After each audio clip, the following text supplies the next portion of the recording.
Good morning students. अपना next topic है application of manures and fertilisers. Manures और fertilisation के अनुप्रयोग शुरू करते हैं। Crop plants obtain their requirement of mineral nutrients from the soil. कि जो क्रॉप प्लांट्स होते हैं वो अपनी जो रिक्वायरमेंट है, मिनरल्स न्यूट्रिएंट्स की जो रिक्वायरमेंट है वो कहाँ से प्राप्त करते हैं? मिट्टी से प्राप्त करते हैं। कि जो पोषक पदार्थ होते हैं जो प्लांट्स की ग्रोथ करते हैं, तो ऐसे जो न्यूट्रिएंट्स हैं वो प्लांट्स कहाँ से प्राप्त करते हैं? मिट्टी से प्राप्त करते हैं। Continues growing crops crops in A succession render the soil deficient in the nutrients. कि जो क्रॉप्स हैं वो कंटिन्यू अगर ग्रो कर रही है तो जो मिट्टी है उसके अंदर न्यूट्रिएंट्स की क्या आ जाती है? कमी आ जाती है। This reduces the crop yield. इससे क्या होता है कि जो फसल का जो उत्पादन है, प्रोडक्शन है, वो रिड्यूस हो जाता है, कम हो जाता है। This problem can be overcome if the fields are left uncultivated और फैलो फॉर सम टाइम।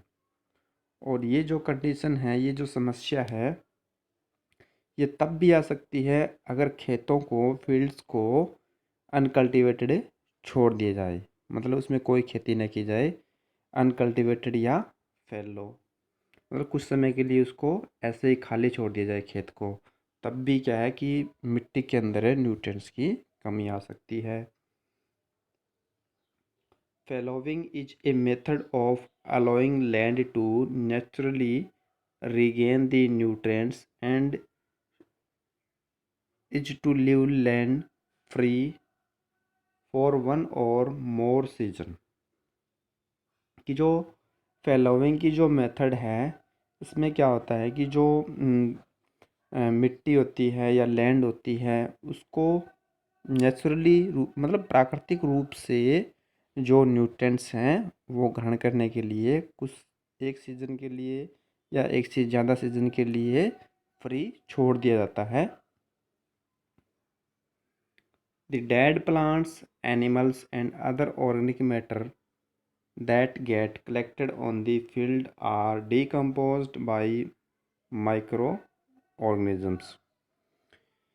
कि डेड प्लांट्स, एनिमल और जो दूसरे जो ऑर्गेनिक मैटर हैं वो फील्ड में क्या, खेत में क्या हो जाते हैं? कलेक्ट हो जाते हैं और माइक्रो ऑर्गेनिज्म के द्वारा डिकम्पोज्ड कर दिए जाते हैं।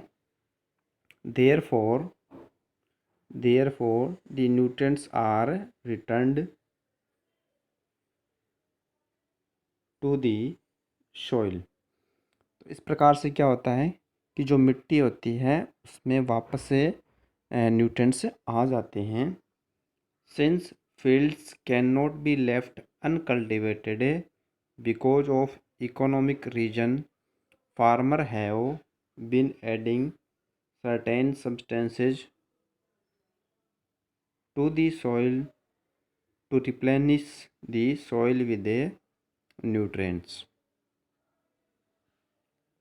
कि कई बार क्या होता है कि जो इकोनॉमिक रीजंस के कारण जो फार्मर है, जो किसान है, वो फील्ड्स को अनकल्टिवेटेड नहीं छोड़ पाता। Farmer have been adding certain substances to the soil to replenish the soil with nutrients. तो जब वो मतलब उसको फैलो नहीं कर पाता तो तब क्या करता है, वो मिट्टी के अंदर है कुछ निश्चित सब्सटेंस डालता है। उससे क्या होता है कि मिट्टी के अंदर जो न्यूट्रिएंट्स होते हैं उनकी आपूर्ति हो जाती है, उनकी पूर्ति या भरपाई हो जाती है।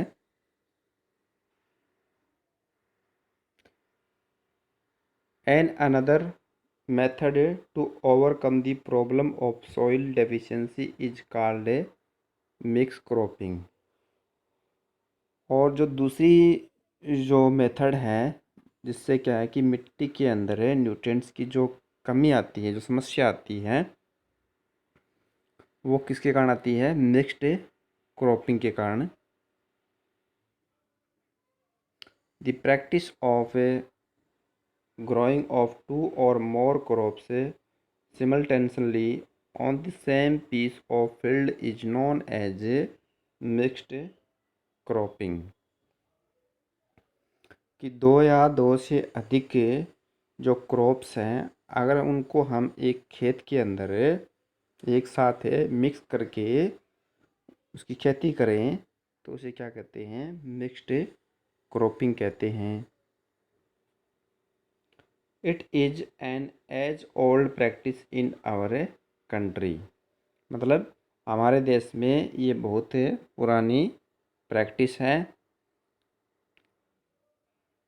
Farmers use to mix the seeds of two crops and sow in the field. कि जो मिक्स क्रॉपिंग होती है उसमें जो किसान है वो दो फसलों के जो बीज हैं उनको मिक्स करके खेत में क्या करता है? शो करता है, बोता है। The crops are chosen in such a way that the products and waste materials from one crop help in the growth of the other crop।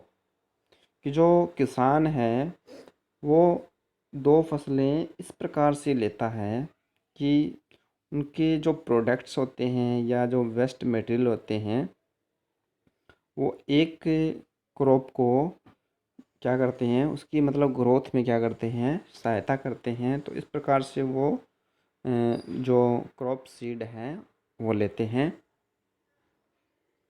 For example, if a cereal crop such as wheat इज grown along with a leguminous crop such as pulse.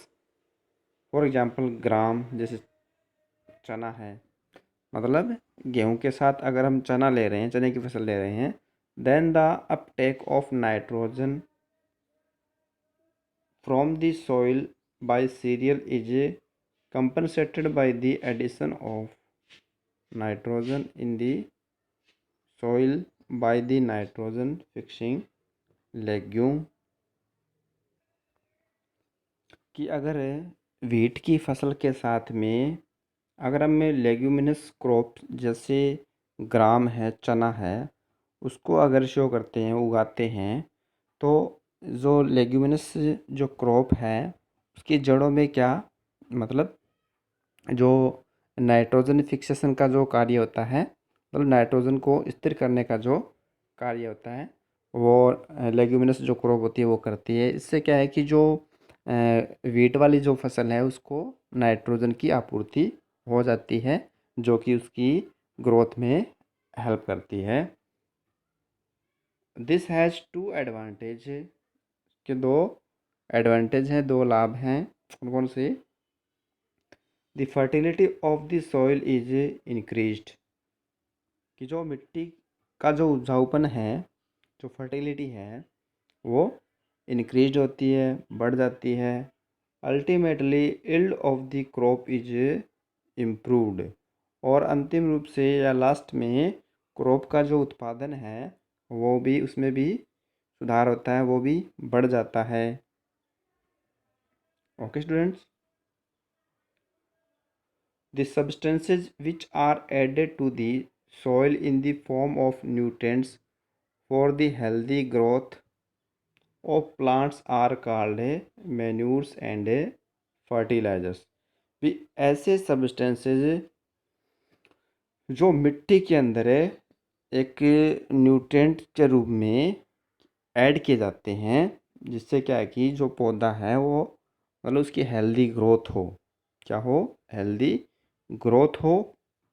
तो इस प्रकार के जो substance होते हैं उन्हें क्या कहा जाता है? मैन्यूर्स एंड फर्टिलाइजर्स कहा जाता है, जिसको हमें आम भाषा में क्या बोलते हैं? खाद एवं उर्वरक बोलते हैं। The process of adding manures and fertilisers to the soil is called manuring. कि मिट्टी के अंदर मैन्यूर्स और फर्टिलाइजर्स डालने की जो प्रोसेस है उसे कहते हैं मैन्यूरिंग कहते हैं। क्या कहते हैं? मैन्यूरिंग कहते हैं। Since ancient time people have been using manure waste product of animals and plants and other natural material to help plant grow. Manure is rich in organic nutrients। कि पुराने समय में जो लोग हैं वो मतलब किस प्रकार की मैन्यूर का यूज़ करते थे। जो जानवर होते हैं, प्लांट्स होते हैं, उनके जो वेस्ट प्रोडक्ट होते हैं और दूसरे जो नेचुरल मटेरियल्स हैं, हम्म, तो उनको क्या है कि वो मैन्यूर के रूप में काम में लेते थे। Manure is rich in organic nutrients. कि जो मैन्यूर होती है उसमें ऑर्गेनिक न्यूट्रिएंट्स की मात्रा ज़्यादा होती है। Manures are of three kinds: farm yard manure, compost and green manure. कि जो मैन्यूर्स होती हैं उसके थ्री काइंड होते हैं: farm yard manure, compost and green manure. Farm yard manure consist of cattle dung. कि जो फार्म यार्ड मैन्यूर होती है उसमें क्या आता है? कैटल डंग, जो जानवर होते हैं उनका जो गोबर वगैरह होता है, यूरिन, पेशाब, रेमनेंट्स ऑफ स्ट्रा की जो घास फूस होते हैं, एंड फार्म यार्ड वेस्टेज, और फार्म यार्ड के जो वेस्टेज होते हैं। All these are mixed and allowed to dry in the sun. इन सब को क्या किया जाता है? कैटल डंग को, यूरिन, स्ट्रा और फार्म यार्ड वेस्ट को आपस में मिक्स कर लिया जाता है और फिर उनको धूप में सुखाने के लिए छोड़ दिया जाता है। Subsequently it is used as a manure. तो इस प्रकार से इनका जो यूज़ है वो मैनूर के रूप में किया जाता है। Compost is a manure obtained by the decomposition of dead plants and animal waste।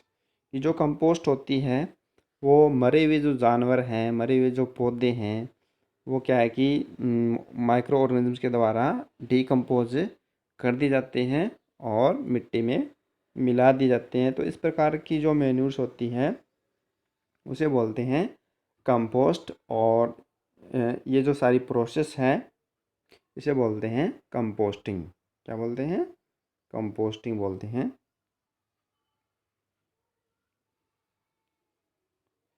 Green manure consist of green plant which are ploughed along with a soil. कि जो ग्रीन मैन्यूर होती है उसमें ग्रीन प्लांट्स होते हैं, which are ploughed along with a soil, जिनको मिट्टी which are plough green manure consist of green plants which are ploughed along with a soil. कि जो ग्रीन मैन्यूर होती है उसमें ग्रीन प्लांट्स ही होते हैं जिनको जुताई के साथ में ही काम में लिया जाता है। Generally quick growing leguminous plants are used as a green manure. किस मान्यता है जो लेग्यूमिनस प्लांट्स होते हैं उनको ही ग्रीन मैन्यूर के रूप में काम में लिया जाता है। Another way of enriching the soil with the nutrients is by adding fertilizers। और दूसरा जो तरीका है मिट्टी में न्यूट्रिएंट्स को बढ़ाने का वो क्या है? फर्टिलाइजर्स का यूज़ करना। Fertilisers are the inorganic compound containing nutrients such as nitrogen, potassium and phosphorus. जो फर्टिलाइजर्स होते हैं वो एक प्रकार से इनऑर्गेनिक कंपाउंड होते हैं और इस प्रकार के फर्टिलाइजर्स में नाइट्रोजन, पोटेशियम और फास्फोरस होता है। They are made in the factories. इनको फैक्ट्रीज में बनाया जाता है। Different fertilisers are used for different plants according to their requirement. कि विभिन्न प्रकार के पौधों के लिए विभिन्न प्रकार के फर्टिलाइजर्स का यूज़ किया जाता है उनकी ज़रूरत के हिसाब से। ए बैग ऑफ फर्टिलाइजर्स में बी मार्क्ड NPK। जैसे फर्टिलाइजर्स का जो बैग होता है वो बैग होता है उन पे मतलब बाहर की तरफ मार्क लिखा होता है NPK means nitrogen, phosphorus and potassium. इसी प्रकार कैन भी लिखा हो सकता है। CAN means calcium, ammonium and nitrate. Some common fertilisers are urea and ammonium. Okay students, बाकी जो हम अपना लेसन है वो नेक्स्ट वीडियो में पढ़ते रहेंगे। Thank you and have a nice day.